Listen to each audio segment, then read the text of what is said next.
Não foi. Só um recorde. Alô? Oi, pessoal, bom dia. Sejam bem-vindos ao Poliglota 2024, Brasília. Agora, no final da manhã de domingo, teremos a última palestra aqui do Rafael Torres, meu parente, por acaso, que eu também sou da família Torres, e ele vai falar sobre o TDAH no aprendizado de idiomas. Certo? Então, obrigado por aceitar o convite e boa palestra. Bom dia a todos, obrigado, Juliano. Bom, pessoal, meu nome é Rafael Torres. Eu vim hoje conversar um pouco sobre o TDAH, uma conversa entre professores, colegas, e a minha relação com o TDAH, eu ia deixar um pouco subentendida, né? Eu ia deixar um pouco mais afastada, né? Não ia ser tão explícito, mas depois da minha gafe na sexta-feira, acho que ficou bem evidente, né? Eu falei em outro lugar, completamente diferente da onde que era o encontro de sexta-feira, né? E eu peço desculpa pela minha voz, pela de uma sinusite, na verdade, uma rinite que está evoluindo para sinusite. Mas, vamos lá. Vamos passar.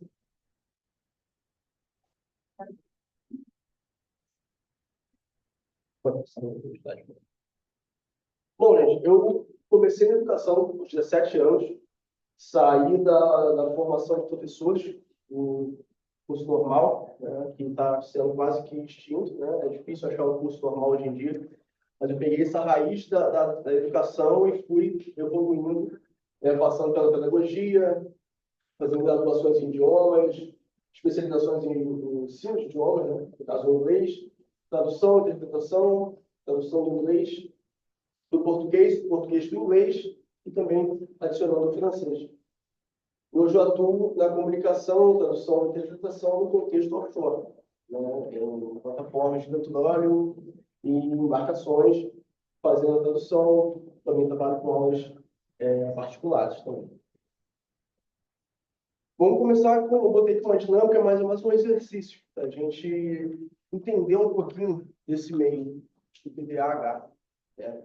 Na conversa que nós tivemos desde sexta-feira, algumas pessoas já se identificaram com o assunto, já falam que têm familiares, às vezes eles mesmos já têm também um laudo dessa questão, mas e quem não tem? O que será que é ter um TDAH, ser TDAH? O que será que isso mexe no nosso jeito de ser? Então, eu vou pedir para vocês a colaboração de fechar os olhos. Eu vou só prestar atenção no que eu estou falando, tentar captar o máximo de informação, que no final vai ter uma perguntinha sobre tudo que foi falado, tá bom? Já peço de antemão que uma desculpa aqui ao pessoal que está fazendo a interpretação, tá? Mas faz parte do exercício, tudo bem? Então vamos lá, pessoal. Peço que vocês fechem os olhos, só se concentrem no que eu estou falando, para que a gente possa concluir o exercício. Hoje, no recreio, eu preciso falar com o Thiago. O Thiago está me devendo um dinheiro que eu preciso para comprar do meu lanche de hoje. Depois de comprar do meu lanche, eu preciso ir rápido para a cantina. Porque na cantina aí tem uma fila enorme que nunca dá certo. Eu preciso achar até uma solução. Como que eu poderia resolver isso? Eu acho que eu posso trazer meus salgados de casa para poder vender na escola e abrir uma concorrência com a cantina. Eu acho que eu faturaria até um dinheirinho com isso aí. No final de semana está chegando. No final de semana, meu pai falou que vai levar a gente para a praia. Eu e meu irmão. A gente vai brincar muito na areia, a gente vai jogar bola. Jogar bola. Caramba. Meu irmão torceu o tornozelo no final de semana passado. Será que ele já pode jogar bola? E agora? O que a gente vai fazer? Mariazinha? Mariazinha? Atenção, Mariazinha. Por favor, abra os olhos. Essa é a pergunta. Não, pode. Essa é a pergunta do final.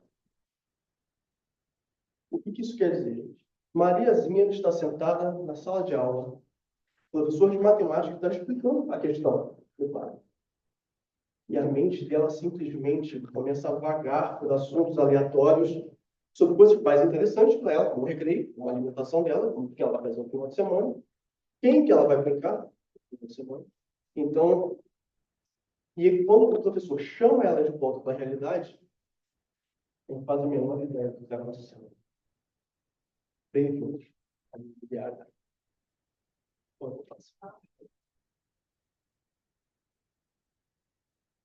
Bom, gente, dando continuidade ao nosso assunto, eu gostaria de avaliar aqui, de conversar um pouquinho sobre o tipo do transtorno. Transtorno, déficit de atenção e hiperatividade. No título, eu já deixei o H bem marcado ali, propositalmente, já para a gente avaliar essa questão. Será que essa hiperatividade aí realmente é tão pronunciada nesse transtorno? O que será que acontece com essa hiperatividade ao longo dos anos? Quando alguém fala assim, fulano tem um filho hiperativo, ciclano está com um aluno hiperativo em sala de aula, o que a gente imagina? Uma criança inquieta, uma criança que não para no lugar, uma criança que começa a mexer com os colegas. Mas será que é só isso? Será que esse traço está em todos as pessoas que são TDAH?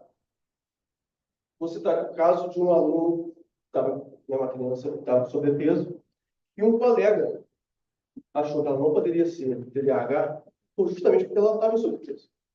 Porque o que acontece? Na cabeça desse colega, uma criança com TDAH é hiperativa. Se ela é hiperativa, ela tem um gasto calórico alto. Se ela tem um gasto calórico alto, ela não vai ter sobrepeso. Então, logo, ela não será TDAH. Não faz o menor sentido esse tipo de raciocínio. Então, ou a hiperatividade, ela pode estar presente, a hiperatividade motora pode estar presente ou não, nos casos. Como o próximo exemplo aqui. Nós acabamos de ver a Mariazinha, que estava em sala de aula, né, na explicação de matemática, e agora vamos ver o Joãozinho. Aqui embaixo, então. Vamos imaginar que aquela sala de aula bonita, no ensino fundamental, 28 alunos. Né? Canto esquerdo aqui, final da fileira. Joãozinho sentadinho lá. Joãozinho famoso já dos exemplos escolares, né? Não sei se vocês lembram. Então, menino inquieto, levanta do lugar, mexe com o aluno, mexe com o outro, fala com o outro, vem até a frente aqui, fala com o professor, sai de sala, volta. Eu imaginava a situação. Né? No canto direito, no meio da fileira, temos Mariazinha, quietinha, sentada, olhando para o professor, não se manifesta muito durante a aula, né? Qual aluno que vai chamar a atenção do professor? A Mariazinha ou o Joãozinho? Não sei. Joãozinho. Mas aí chega o final do bimestre. Chega o boletim. Joãozinho, 7,5. Não estava, né? Uma nota excelente. Não passou, legal. Mariazinha, quietinha, 4. E eu? O que a gente faz? Ponto de interrogação para você, professor. Gente, estou dando exemplo aqui de sala de aula, mas isso a gente pode aplicar a curso de idioma. Às vezes um aluno que a gente não está entendendo porque o rendimento dele, a gente vai chegar lá. Então, essa hiperatividade do Joãozinho não se manifesta na Mariazinha. Os dois têm TDAH na mesma sala. Então, por ser uma questão de atenção, O microfone um pouquinho mais perto da boca. a gente acaba não prestando atenção, não chamando a nossa atenção. Tanto quanto no Joãozinho, que no para quieto demanda muito da nossa atenção, porque ele não causa o caos ali na nossa sala de aula. Pode passar.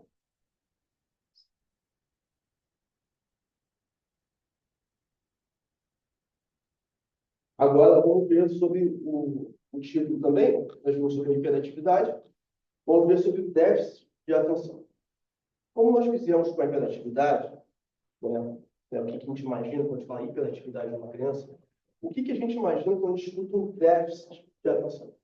O que seria um déficit? Né, tá entendendo que é uma perda, né, algo que está deficiente, que está abaixo, né? Mas será que é isso que acontece na mente do TDAH? Será que ele realmente tem uma baixa na atenção dele? Eu gosto dessa imagem aqui. Eu gosto de imaginar o TDAH como tendo um grande radar na cabeça, assim, que fica ali girando, girando, procurando estímulos. E sempre que ele acha, direciona a atenção desse estímulo. E o professor falando, está ali aquele radar ali. Abriu a porta, o radar captou, já mudou a atenção da porta. Passou alguém nessa porta e mais um estímulo. Eu conheço essa pessoa? Aí começa. E fulano, se quanto tempo eu não falo com fulano, com ciclano, e aí vai. Então, essa questão da déficit de atenção, na verdade, não é um déficit. Ele tem uma atenção muito grande em muitas coisas, mas ele não consegue focar a atenção dele, desligar um estímulo para prestar atenção no estímulo principal, que seria no caso que o professor falou.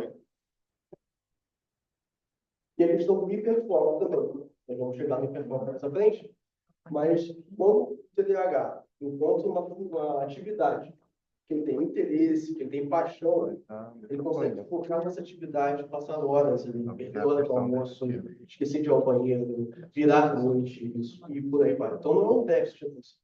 Ou ele tem uma atenção hiperfocada, ou ele tem essa oscilação na atenção. Ele vai para um estímulo, depois vai para o outro, não consegue focar muito bem.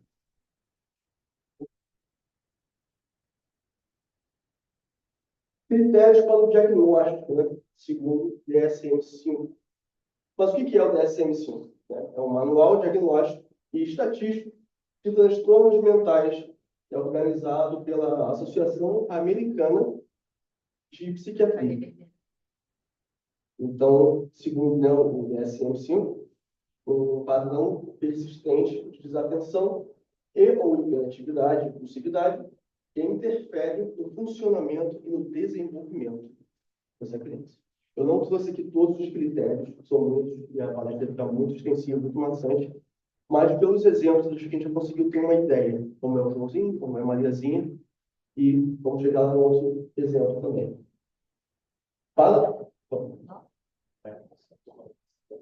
Para a desatenção, o DSM apresenta 9 características.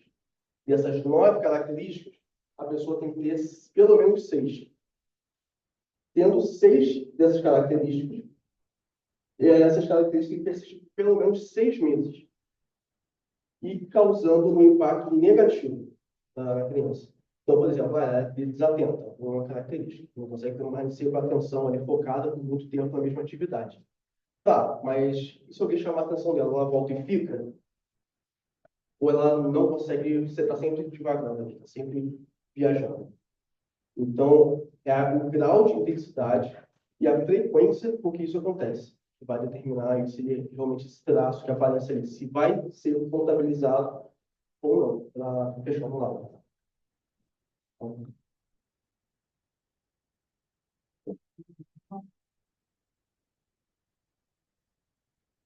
Para hiperatividade e impulsividade, também são 9 características, das quais 6 precisam existir por pelo menos 6 meses, causando também um impacto negativo. Aquela criança inquieta, foi chamada a atenção, sentou, entendeu o recado? Legal. É aquela criança inquieta, chama a atenção, sentou, daqui a 2 minutos está ela de novo. Chamou a atenção, sentou, daqui a 3 minutos está ela de novo. Então, é um quadro recorrente de uma intensidade acima da média. Criança é inquieta, mas tem aquela que é mais do que as outras. Acho que dá para a gente entender essa situação, né? Temos também o exemplo combinado, que são tanto os critérios da desatenção quanto da hiperatividade e impulsividade. Nesse caso, eles somam os critérios, então são 18 critérios no total, sendo que desses 18, 12 precisam aparecer e permanecer por 6 meses, criando um ambiente ali de perda, de prejuízo dessa criança, desse indivíduo.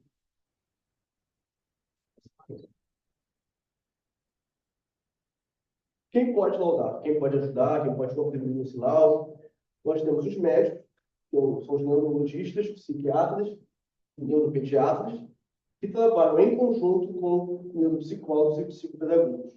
Mas por que essa diferença, né, de áreas, né, médicos e psicopedagogos? cada um vai avaliar de acordo com o seu campo.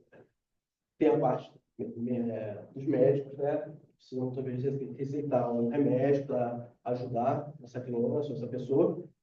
E temos por exemplo, os psicopedagogos, que vão avaliar a parte de aprendizado dessa criança. Como que ela está aprendendo, aonde está o problema ali no aprendizado, se está na sala, se está no jeito que ela senta, se está, como que pode ser ajudado isso daí. Vai ser avaliado também o histórico familiar.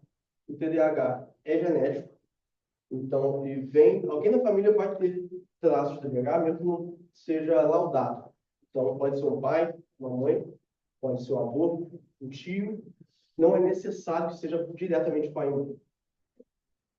Sintomas aparecem desde a infância, de acordo com o DSM, antes dos 12 anos, né? Mas geralmente entre os 6 e 7 anos, então a idade escolar, né? Que essa suspeita começa a aparecer e o professor chama o pai, chama a mãe e fala: ó, mãezinha, olha só, dá uma investigada, tem umas coisinhas aqui que estão chamando a atenção em sala de aula. Tá? Alguns casos até antes, mas são raros. Tá? Acontece em ambientes variados. Não consigo me concentrar na aula de matemática, mas na de português, geografia, história, beleza. Pode ser outra coisa, não TDAH. Normalmente, o TDAH ele vai ter esse problema de foco, de atenção, em todas as disciplinas, em todos os ambientes. Ele não vai ser só, né, impulsivo, inquieto em uma aula determinada, de um determinado professor. Ele vai ser inquieto na aula de todo mundo, com todos os professores, em casa, na escolinha, no parquinho. O traço dele vai ser evidente em todos os ambientes. A hiperatividade motora, ela tende a diminuir. O que acontece? Quando a criança é hiperativa, é inquieta, é muito fácil a gente ver que ela fica pulando de um lugar para o outro, fica mexendo em coisas e não consegue parar quieta. Mas, quando o TDAH vai crescendo, ele acha meios de conseguir se portar em sociedade. Então, às vezes, você não vai ver um adulto pulando de um lugar para o outro, certo? Não deveria, pelo menos. Mas você vai ver um adulto balançando a perna, está tocando a caneta, se coçando enquanto está pensando, agitado. Conhece alguém assim. Então, a hiperatividade vai mudar de forma como ela se apresenta. Tá? Ela não some totalmente, mas ela diminui quando chega a fase adulta. Fatores que podem mascarar o diagnóstico de TDAH. Temos o burnout, né? Porque o que acontece? Essas situações aqui é aquela, muitas vezes, quando a gente passa por fases na vida em que a gente, poxa, tem 20 anos, agora eu não consigo me concentrar direito. Agora eu não consigo reter informação porque, né, alguma coisa ali aconteceu para que isso só apareça na sua idade adulta, na sua adolescência. O TDAH vem desde a infância, vem desde novinho, né? A pessoa nasce com isso. É uma disfunção no funcionamento do cérebro. Já vem, né, desde novinho. Então, o burnout, a pessoa não vai conseguir ter uma melhor performance. A pessoa, muito pelo contrário, já está ali, já não aguenta mais. A depressão, tem como reter informação, ter uma boa performance se você está em quadro de depressão. No alto nível de estresse, a demanda do trabalho está muito elevada, você vai entregar um trabalho muito importante, isso vai afetar o seu sono, que vai afetar a sua atenção, que vai afetar o seu rendimento, mas não quer dizer que seja um TDAH. É um quadro que você está vivendo ali que está afetando a sua vida, né? O funcionamento. O trauma, às vezes, como teve um caso na matemática até. Um aluno que ele, em um determinado momento, não conseguia mais prestar atenção nas aulas de matemática. Aluno de engenharia, cálculo 1, cálculo 2, cálculo 3, chegou em um determinado momento, começou muito bem na faculdade. No momento que ela não aguenta mais matemática, não investigar, teve um problema em sala de aula com o professor de matemática, que foi o estopim para ele começar a criar um bloqueio com a matéria. Então, não foi uma questão de TDAH. não consigo mais me concentrar. Tinha um motivo por trás. Esse exemplo foi um pouco mais fácil de identificar, mas muitas vezes precisa de um trabalho maior para saber de onde que veio esse quadro que começou a gerar esse problema. Distúrbios do sono. Você não dorme direito, sua capacidade de concentração, de retenção, de foco é impactada diretamente. Só que tem uma questão aí. Geralmente, o TDAH tem um distúrbio do sono. Vou citar o meu caso, por exemplo. Como no TDAH, normalmente tem a síndrome do pensamento agitado também. Então, assim, síndrome do pensamento acelerado. Se acorda no meio da madrugada, os pensamentos começam. Um seguido do outro. Como você vai dormir assim? Então, leva muito tempo até você conseguir retornar, conseguir acalmar, conseguir realmente voltar a pegar no sono. Então, gera um impacto também já secundário, né? Você já tem um impacto do TDAH na sua atenção. Se você não dorme bem, você já tem um impacto secundário, né? Remédios, muitas vezes, que a gente toma, pode impactar a nossa atenção, o nosso foco. Alimentação, tanto no caso de uma anemia, né, falta de vitaminas e tudo, como uma alimentação rica em açúcar, gordura trans. Fizeram um estudo com camundongos, né? Eles colocaram os camundongos dentro da água. Os camundongos que tinham uma alimentação balanceada levavam de 2 a 3 segundos para ir para um ponto seguro. Beleza. Os camundongos que tinham uma alimentação com açúcar, rica em açúcar, e gordura saturada, gordura vitaminas ali, eles levavam cerca de 5 minutos para chegar no ponto seguro. Então, assim, foi comparado e foi evidenciado que a alimentação afeta muito no cérebro, no funcionamento cerebral. O ambiente. Voltando à situação da educação. Um aluno que está com problemas de atenção. Tudo bem. Após o ponto da escola, né? Não está prestando atenção na aula, ele não está conseguindo se concentrar, não está conseguindo focar. Mas tá, vamos investigar um pouquinho mais isso. Como é que está o ambiente desse aluno? Como é que ele está em casa? É um ambiente legal para estudar? Às vezes ele mora numa casa que o vizinho escuta um som até a madrugada e não consegue dormir. E está afetando a escola. Então não tem como ligar, não presta atenção, é TDAH. Não, vamos ver o ambiente. E aí? O ambiente que ele estuda, tem um irmão mais velho que eles compartilham o quarto e não deixa ele dormir, está afetando. O ambiente é harmonioso. Então, tudo vai interferir antes de fechar, não presta atenção, não consegue focar, é TDAH. Então, vamos com calma que a gente precisa ver outras coisas também. Agora, vamos entrar nos impactos no aprendizado. Como nós já falamos aqui, já foi falado, né? O TDAH impacta no foco e na atenção. Então, se você não consegue ter foco, não consegue ter atenção, você não consegue absorver muito bem o que você está estudando. Se você é inquieto, disperso, mais um quesito aí que dificulta a sua absorção de conteúdos, de conhecimento. Linguagem escrita.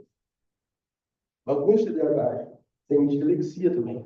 E já foi comprovado, vou entrar nisso mais na frente aqui, que a linguagem escrita do TDAH é mais complicada. Ele mesmo ler ali e conseguir captar as informações, conseguir fazer a síntese daquilo e puxar e absorver realmente o que ele está lendo. Então, vai ser falado aqui mais na frente um pouquinho dos exemplos, como a gente pode melhorar isso. Tá? E memória. Mais uma vez, se não tem foco, não tem atenção, você não consegue puxar ali aquele conteúdo, fixar na sua memória. Mas tem mais. Próximo slide. Procrastinação. Todo mundo fala, né, estou procrastinando, então eu sou TDAH, né? Mas o que acontece? Nesse estudo aqui, de 93, eles pegaram um macaquinho, colocaram ele sentadinho no banquinho lá, botaram um botão na frente dele, ensinaram esse macaquinho a quando acender a luz, ele tem que bater naquele botãozinho ali 10 vezes para ele receber uma recompensa no final. A recompensa era um suco. Era um suco doce, seria um suco de laranja. Para ele, né, seria uma chamada para a ação, o trabalho e a recompensa no final.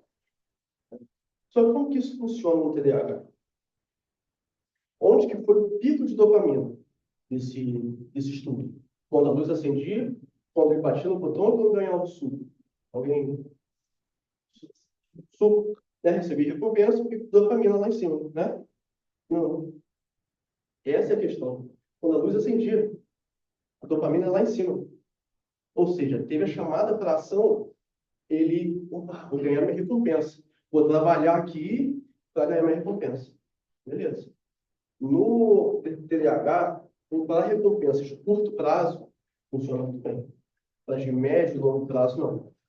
Então, o que acontece? Eu tive uma ideia. Caramba, vou revolucionar esse mercado se eu começar a fazer isso aqui agora. Mas o mercado está funcionando, né? Então, eu vou botar aqui na minha pilha aqui de ideias mirabolantes e depois eu tomo essa ação. E o que acontece? Ele tem essa ideia, que é muito legal, mas vai dar um resultado que é a médio e longo prazo. O pico de dopamina dele é como se tivesse um limiar ali para bater naquele limiar e dar o start na ação. O TDAH demora a chegar nesse limiar ali. Por isso que quando chega na véspera, ele faz. Que aí vem a dopamina, vem a adrenalina, bate nesse pico e agora eu vou fazer. Ele faz. Muitas vezes faz até bem feito, até elogiado pelo trabalho. Mas custa a tomar essa ação. Então, é uma procrastinação, não é por questões de organização, de preguiça, é algo fisiológico que acontece. O TDAH tem esse quadro da procrastinação. Pode É, falar? não consigo. Esse aqui é um slide sobre a questão da memória. Eu tinha falado do slide anterior. Esse outro estudo aqui, 2020, ele tem mostrado o impacto que o TDAH tem na memória de trabalho, especificamente na memória de trabalho. E o que isso vai impactar? A relação entre o aprendizado novo e o que ele já conhece. Ou seja, ele tem ali, está dentro de um texto, tem um conhecimento ali que ele já escutou em algum lugar, que ele já leu isso. Esse link entre o novo que ele está recebendo e o que ele já sabia, vai causar aquela ligação, dar um conhecimento mais forte, né? Não acontece. Então, ou acontece com mais dificuldade, vamos botar assim. Então, ele precisa, como o exemplo aqui, uma parede marrom que você vai pintar de branco. Quantas mãos de tinta você vai precisar passar naquela parede ali? É mais ou menos isso. Você vai precisar reforçar muito aquele conhecimento, dar muitos exemplos, puxar ele para a sua aula para poder finalizar ali, consolidar aquele conhecimento. A questão da memória de trabalho também vai pegar na questão das sequências de instruções. Vai passar uma instrução para o seu aluno, seja simples, seja direto. Não coloque várias ao mesmo tempo. Facilite a comunicação. E a compreensão textual, como falei ali, são informações importantes de um texto que ele, muitas vezes, não consegue entender o que está acontecendo, não consegue marcar ali a informação e também não consegue inibir as informações desnecessárias. Não precisa gravar o texto todo, precisa entender o que está acontecendo, ele precisa saber separar ali a palavra-chave para poder responder umas perguntas depois, e ele tem dificuldade nessa parte. Agora, vamos ver as características do TDAH, são positivas também, né? Só coisa negativa também. Então, aqui, ó, a criatividade. Geralmente, o TDAH, ele é criativo. Ele tem muitas ideias, ele tem muita... essa parte dele criativa e como eu coloquei ali também embaixo, ali, de brainstorm, acontece muito bem. Então, você vai passar, por exemplo, uma aula que tem muito vocabulário, peça para esse aluno escrever uma história, mas não é qualquer história, uma história muito legal, com um enredo, com um personagem, para que ele crie ali em cima. Ele vai puxar essa informação muito melhor. Isso vai ser consolidado ali. Como ensinar, por exemplo, também. Né? O TDAH, normalmente, ele quer estar envolvido no processo ali de aprendizagem, ele quer participar da aula. Só que, muitas vezes, ele não consegue, por limitações dele mesmo. Então, assim, é bom que o professor tenha essa visão do aluno, consiga puxar ele também. Vem aqui que eu te ajudo, vamos trabalhar junto, você consegue, e por aí vai. Inserir os coleguinhas também. O TDAH consegue manter um pouco melhor a calma em momentos de estresse, como já foi visto também em alguns casos de quando acontece um alarme, uma coisa assim, o doente do TDAH, ele não sai em pânico, em alguns casos, tá, gente? Isso daqui os exemplos que eu estou dando tem como generalizar, porque nós somos pessoas diferentes, de qualquer forma, se tendo um laudo ou não. Então, ele é bom também iniciar novos projetos, tem dificuldade de concluir os projetos, mas iniciar ele é bom. Então, como equipe, é bom que tenha, por exemplo, tem um TDAH ali. Muitas vezes a gente não sabe, mas tem aquela pessoa que é boa de ideias, mas não dá muito segmento, a pessoa da equipe puxa isso dela, eles conseguem concluir a ideia e finalizar o projeto, né? E em alguns casos também, tem uma boa memória visual. Tem um estudo, não trouxe esse estudo, que fez o link justamente da memória visual no TDAH, que ela acende um pouquinho diferente. Então, alguns casos, o TDAH tem uma boa memória visual. Então, se você está com um aluno ali, TDAH, é muita tentativa e erro para você conseguir tirar o melhor desse aluno. Então, põe no quadro de exemplos, faça desenhos, que vai ser mais um meio que esse aluno vai ter para poder puxar ali e reter melhor a informação.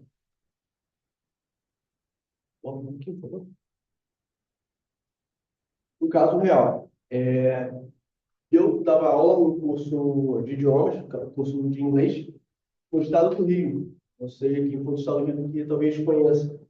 Um curso que a gente dá muito estímulo sonoro e visual, ao mesmo tempo que a gente está explicando para o aluno. Né? O professor sempre em pé, chamando, muito barulho, né? E muita repetição. E, num determinado momento, me foi passado que um aluno do professor estava saindo e eu iria assumir a sala desse professor.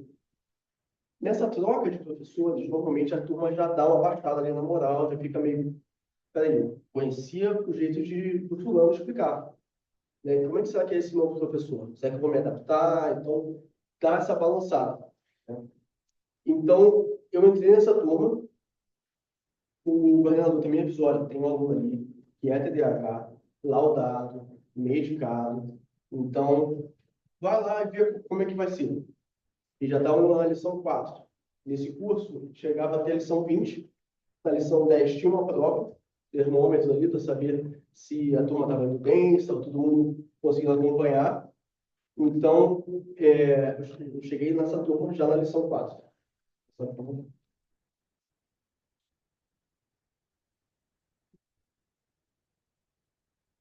No caso, o aluno ele era medicado por Ventosa. Tá? Esse aluno ele tinha hiperatividade bem pronunciada. E no caso do Ventosa, que acontece? É um psicoestimulante que vem traz anfetamina. Então, o que acontece? Alguns casos também, o TDAH que tem a hiperatividade, quando recebe um psicoestimulante, ele fica mais ansioso. Até a dose ser equilibrada, ele fica mais ansioso. Ele fica mais agitado e, às vezes, chega ao ponto de desenvolver tique nervoso. Tá? Então, assim, teve esse ajuste de medicamento durante esse período também que fazemos setor. Essa aqui era o layout da sala de aula. Como é que era? Mesa do professor, o professor não ficava sentado, ficava andando pela sala. Alunos em semicírculo, quadro atrás do professor, porta ali um topo à esquerda e uma janela grande na parede no final da sala, que estava sempre fechada, sempre com persiana fechada também.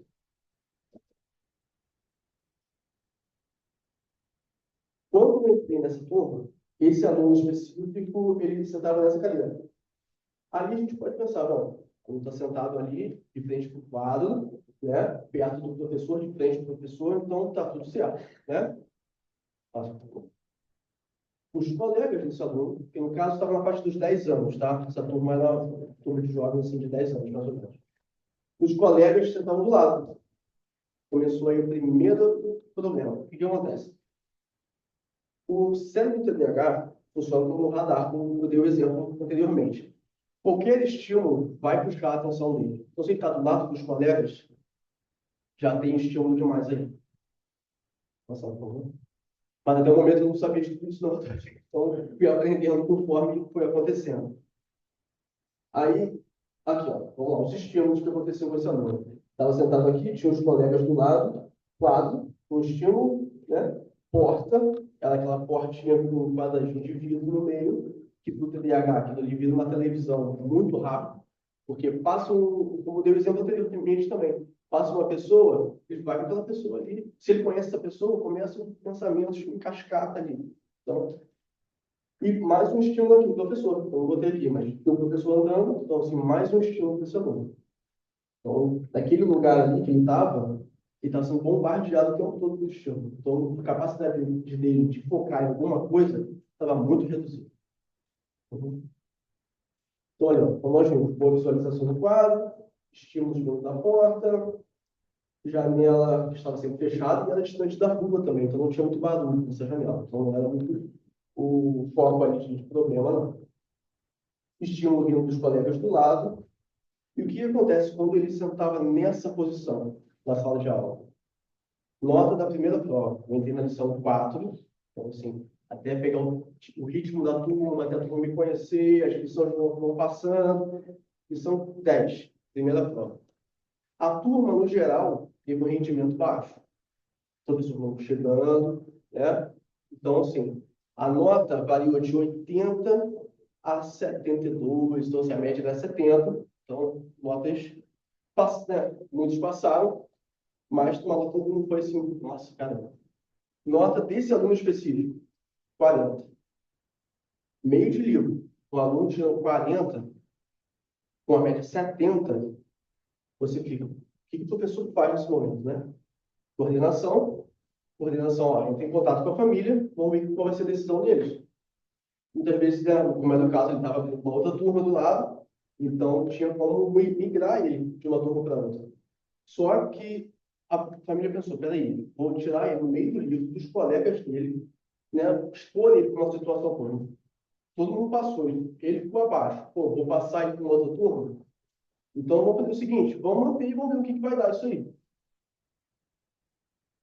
Aí começaram as medidas, espera aí. Como eu falei no início, a minha raiz vem lá do curso normal, né? Então, aquela questão de Paulo Freire ali vem junto, né? Estou dando aula de inglês, mas né? Minha raiz vem lá do ensino ali de crianças, de alfabetização, e fui passando por outros estágios, mas minha raiz vem dali. Então, o que eu posso fazer para ajudar esse aluno? Comecei a pesquisar sobre o TDAH. Então, vamos tentar mudar o layout dessa turma. Passei ele para o canto. Desculpa. Passei ele para o canto aqui, uma carteira. Não só ele, de todo mundo, tá, gente? Para ficar também óbvio a situação. Passei ele para o canto, carteira vazia, uma menina, carteira vazia, um menino. Tá? Não afastei os alunos, mas não evitei a troca entre um aluno e outro, mas por meio da condução do professor. Vou passar um pouco. Então, afastei ele tanto dos colegas quanto da porta, que é um estímulo também. A visualização do quadro ainda continuou boa. Então, assim, exemplos, desenhos que poderiam ser feitos no quadro, que poderia acompanhar. Tá? Coloquei ele mais próximo do professor. Né? O professor não ficava naquela carteira ali, ficava em pé, mas ficava próximo, que o professor chamar ele aqui, que ele voltava. Né? Sempre reforçando a matéria com ele. Então, por exemplo, com algo muito vocabulário, que é nessa fase de idade, para quem dá aula no curso, né? 10 anos, ali, as crianças pegam muito vocabulário, aquelas aulas pesadas no vocabulário. Então, reforçava quase que toda a aula um pouco do vocabulário da aula anterior e ia puxando a outra aula também, para que ele tivesse quanto mais, como aquela questão da tinta na parede, né? Mais estímulos, mais revisões, para que ele pudesse buscar o máximo que ele pudesse, que ele tinha capacidade daquele conteúdo, né? Sempre de forma leve e lúdica, tá? Nunca demonstrando que você está preocupado com o rendimento dele, que ele precisa performar, não. Mas você está preocupado com o aprendizado dele, com o rendimento dele. Está realmente buscar esse aluno. Pô, vamos lá, não desanima não, vamos lá que eu estou com você aqui. Um ambiente leve e acolhedor para todos os alunos, não só para esse específico. O tempo de prova, que é uma questão também do TDAH. muitos professores, né, estudiosos falam que o TDAH precisa de um tempo maior de prova. Então, aqui é a questão. Se você dá 40 minutos de prova para esse aluno, que ele tem uma atenção que, às vezes, não tem nenhum estímulo, ele mesmo ali, no caso da Mariazinha, ela mesma ele criou o estímulo dela e foi embora. Esqueceu, né? Você tem 40 minutos de prova, você dá 1 hora, vai ter mais tempo ali para ela ficar viajando, né? Então, você precisa dar mais tempo, mas estar ali com o aluno. Na hora que vê que ele esqueceu da prova, que ele está viajando, chamar ele de volta. Aí, olha a sua prova, vamos lá, bate na carteira, vamos lá, vamos voltar aqui. E o que aconteceu com essa turma, depois de todas essas medidas aqui? Medidas relativamente simples, né? Não teve nada, não mudou metodologia, não mudou nada disso, foram só alguns ajustes feitos. Notas no geral da turma. Tivemos, né, os alunos tiraram ali notas para beirando 96, 94, e esse aluno em específico tirou 82. Foi aprovado. Então, assim, TDAH tem algumas limitações como absorver? Tem. Precisa de alguns meios para conseguir achar como vai funcionar para ele. Porque, às vezes, o TDAH vai ser de uma forma comigo, vai ser de uma outra forma com outro colega. E funcionar para mim não vai funcionar para ele. Às vezes funciona também, mas às vezes não. Então, é importante a gente tentar várias técnicas para saber o que vai funcionar com aquele aluno, né? Então, ele foi aprovado muito bem. Algumas sugestões, como eu falei a questão da prova, que é difícil dele ler, conseguir interpretar, conseguir fazer esse link na linguagem escrita para compreender, alguns professores optam por colocar o leitor, que é uma pessoa que se senta do lado para ler a prova, para ele pegar a informação pela linguagem oral, e não pela linguagem escrita, para facilitar a compreensão. Mais tempo guiado, como no exemplo aqui, não deixar só ele mais tempo fazendo a prova, mas ter alguém com ele para puxar ele para aquela realidade ali. Que no caso da Mariazinha, ela ia ficar sentada ali fazendo aquela prova e pensando em milhões de coisas. E muitas vezes ele vai e leva muito tempo para lembrar que ele foi e que ele precisa voltar para terminar a prova. Então ele perde ali 10 minutos numa prova de 40 minutos e tem um impacto muito grande, né? Teve um professor, não me lembro exatamente onde que foi que aconteceu isso. Para os alunos com hiperatividade motora, ele tirou as carteiras no final da turma, da sala de aula dele, puxou para frente e deixou um espaço aberto no fundo da sala. E para quê?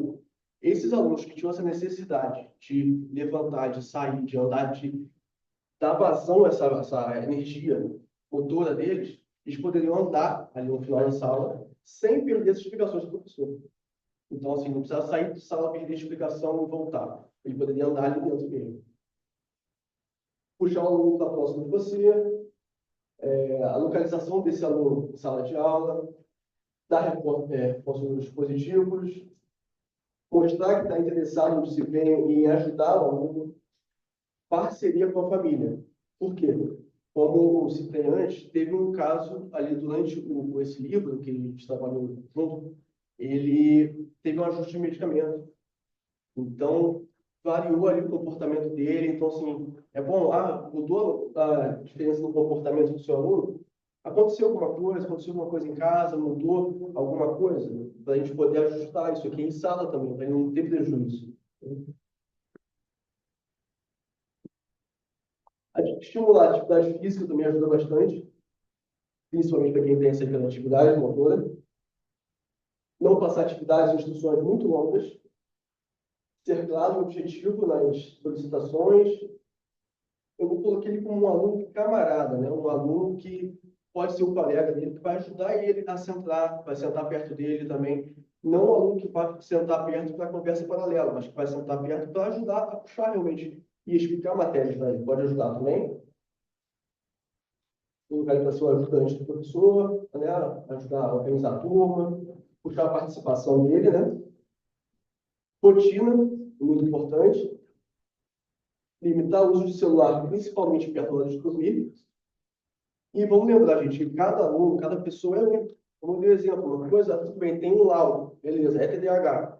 Mas isso não quer dizer que ele não deixou de ser uma criança. Ele vai ter as características dele de criança, de testar limites, de querer explorar. Então, a gente precisa ter essa visão também. Que é um aluno, que é uma criança, que é uma pessoa ali, e que não é o laudo que vai determinar totalmente o comportamento dela, mas uma forma, às vezes, específica de a gente poder atingir, de poder puxar ali para uma participação melhor na sala de aula e em aprendizado. Bom, tem que o da bibliografia que foi usada para a apresentação, e no final tem os contatos também.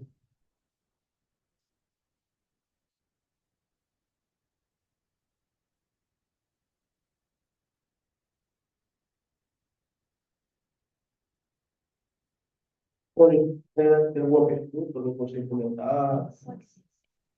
Sim, tudo bem? Parabéns pela palestra. Eu, diante sobre o assunto, né, eu me identifiquei principalmente pela parte dos, você falou, sintomas que mascaram o TDAH, né, outros sintomas. Eu queria perguntar que foi um sintoma que não figurou naquela lista, que é a ansiedade. Eu, por exemplo, eu tenho o TAC, que é o transtorno de ansiedade generalizada. E como isso se confunde a ponto de eu pensar às vezes que eu tenho TDAH. Talvez eu até tenha, não seja diagnosticado, não sei. Aí então a pergunta é, quem vem primeiro, é o ovo ou é a galinha? É a ansiedade que pode levar a um quadro de TDAH?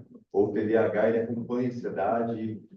Porque várias das coisas que você descreveu, eu sofro pela ansiedade, que é o crescimento acelerado, o distúrbio de sono, a falta de foco. A ansiedade leva a falta de foco. Então, às vezes, cara, será que eu sou TDAH? Ou será que eu sou só um ansioso? Eu fico muito nessa dúvida, né? Claro que eu precisaria de um profissional para me diagnosticar, para me tratar. Faz tratamento. Não, eu sou natural. Não, faz tratamento. Quem acha que tratamento é bom, todo mundo tem que fazer. Não, eu faço terapia já. Terapia. Mas a pergunta é essa: qual é a relação do TDAH com a ansiedade? Se uma pode ser desencadeada pela outra, ou se a ansiedade pode estar mascarando também o TDAH? Então, ótima pergunta. O que acontece? Um transtorno de ansiedade generalizada pode vir junto com o TDAH. Só é importante saber qual que é o primeiro, né? Para saber como vai ser essa linha de tratamento. Então, quando a gente está falando, tem outros exemplos ali, uma ansiedade, um sono prejudicado, alguns sintomas parecidos com o TDAH vão surgir, como a questão do foco, a capacidade de atenção e reter informação. Só que é importante procurar um profissional para poder analisar, fazer todos aqueles testes, né, ver o neuro também, para ver como que pode ajudar nessa situação, que pode estar tudo sim. Quanto à questão do tratamento, te entendo, né, a gente vai crescendo, vai passando, e quando vê assim, a gente dá um jeito, né, A gente se adapta, né? se adapta. Para funcionar. Exatamente. Mas é importante. Rafael. Rafael, vocês estão me ouvindo? Vocês estão me ouvindo? Não, Agora. Vocês estão me ouvindo agora, sim. A gente está aqui com uma pergunta Sim. online, e aí, primeiramente, aqui, passaram aqui. Que palestra maravilhosa! Parabéns, Rafael. Foi a Daniela. Obrigado, né? Tá? E ela fez aqui uma pergunta: tem alguma dica especial para aulas online com alunos adultos com TDAH? Bom, eu dei muitos exemplos aqui de aula presenciais, né, de aulas presenciais. Mas a aula online é um desafio maior, com certeza. O que acontece? O TDAH, na aula online, ele está no ambiente dele, de casa. Então, ali, ele vai ter os estímulos dele em casa. Então, se ele tiver uma rotina de conseguir, não, peraí, agora eu vou tirar o meu momento aqui de aula, né? Eu vou estudar. Então, vou tirar meu celular, vou tirar minha televisão, vou tirar tudo, até estímulos visuais que estão ali no ambiente, que podem chamar a atenção dele, precisa tirar. Então, isso vai depender muito da organização desse aluno, né? Para entender o que ele está passando, entender o quadro que ele tem, para que ele se ajude, né? Como teve um estudo também do celular. Se a gente coloca o celular em cima da mesa, mesmo virado, né? Sem estar com a tela para cima, ele já diminui cerca de 30% da nossa atenção. No TDAH, isso é potencializado. Então, assim, esse tipo de limpeza no seu ambiente de estudo vai fazer diferença. Então, passar isso para o seu aluno também pode ajudar. Temos mais ou menos umas 4 perguntas aqui, mas ai, meu Deus, 5. Eu tenho o meu que já passou, mas é um assunto muito importante, né? Eu acho importante que as pessoas também tenham fazer perguntas. Tu quer ver? Não, só vamos pedir assim para a gente tentar ser o mais objetivo na pergunta, Não para a gente não enrola. passar muito tempo. Evitem histórias também. Olá, primeiramente parabenizar você. E, para ser mais objetivo, você acredita que a autoestima pode prejudicar ou não o desenvolvimento dessas regulações? Porque o que acontece? Eu sou transcritor também, trabalho com transcrição, e não só com pessoas cegas e baixa visão, também com TDAHs, que, sei lá, o Ministério da Educação, eles vão fazer algum concurso, alguma prova, e a gente está com ele na sala e eles ficam fazendo a prova sozinhos, e se precisar, a gente vai fazer nosso papel do leitor e transcrever. Mas isso nunca acontece. Eu já trabalhei várias vezes como transcritor e leitor para pessoas com TDAH e isso nunca aconteceu. Então, você acha que o fato deles terem eu posso ter alguém que pode me ajudar, isso ajuda com que eles se regulem? Você acha que isso seria mais algo de autoestima, algo de confiança? Pode atrapalhar, porque a gente fica ali na sala e a gente não vai ajudar. Ah, eles não chamam, não solicitam. A gente fica com ele na sala. Se eles precisarem da ajuda, a gente está ali para transcrever e para ler a prova, né? Mas eles não pedem. E isso é bem real. Então, mas aí a questão é como é que é o desempenho desse aluno no resultado dessa prova? Porque é aí que está. Se é que ele conseguiu, entendeu? Então, geralmente são concursos públicos. A gente geralmente não sabe, eu não lembro o nome do participante, né? Completo. Por questão de ética, a gente vai falar. Sim, sim.